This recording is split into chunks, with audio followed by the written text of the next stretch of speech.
கோடிகள் ஆண்டு பட்ஜெட்டு மத்திய சர்க்காருக்கு 54.5 கோடி தான்.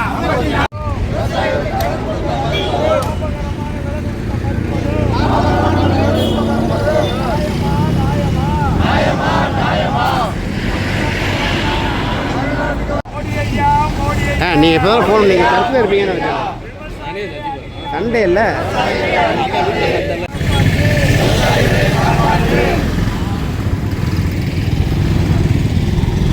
ஒரு ஜனநாயக நாடு, இது சர்வாதிகார நாடு அல்ல. இந்த நாட்டில் எல்லாத்துக்கும் எங்க வேணாலும் போறதுக்கு உரிமை இருக்கிறது. ஆனால் விவசாயம் மட்டும் தமிழ்நாட்டில இருந்து டெல்லிக்கு போக கூடாதுங்கிறாங்க. ஆனா மோடி இன்னைக்கு டெல்லியில இருந்து தமிழ்நாட்டுக்கு வர்றாரு. விவசாயிக்கு போவதற்கு உரிமை இல்லையா? அரசியல்வாதி மட்டும் எங்க வேணாலும் போலாம், எல்லாம் பண்ணலாம் என்பதை கண்டித்து தான் மோடி இன்றைக்கு தமிழகம் வந்திருக்கிறார். தமிழக விவசாயிகளை டெல்லிக்கு சென்றால் மத்திய பிரதேசத்தில் மறித்து அடிச்சு திருப்பி அனுப்புறாங்க, டிக்கெட்லாம் பிடுங்கிட்டு. இது ஜனநாயக நாடா இல்லை சர்வாதிகார நாடா என்பதற்காகத்தான் இன்றைக்கு மோடி தமிழகம் வந்திருக்கிறார்.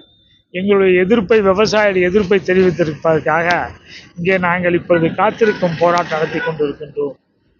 307 பேர் போகிறோம் டெல்லிக்கு.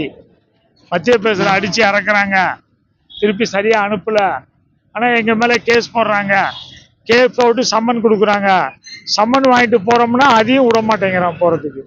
கோர்ட்டு சம்மனுக்கே மரியாதை கொடுக்காமல் இருக்கின்ற மத்திய அரசு, எங்களுக்கு லாபகரமான விலை கொடுக்க வேண்டியது மத்திய அரசுடைய கடமை. மோடி ஐயா தானே சொன்னாரு, if I will be the Prime Minister of India, I will give 2 times profitable price for agriculture product and will not import the genetically modified seed. I will interlink all river in India சொன்னாரு. ஏன் செய்யல?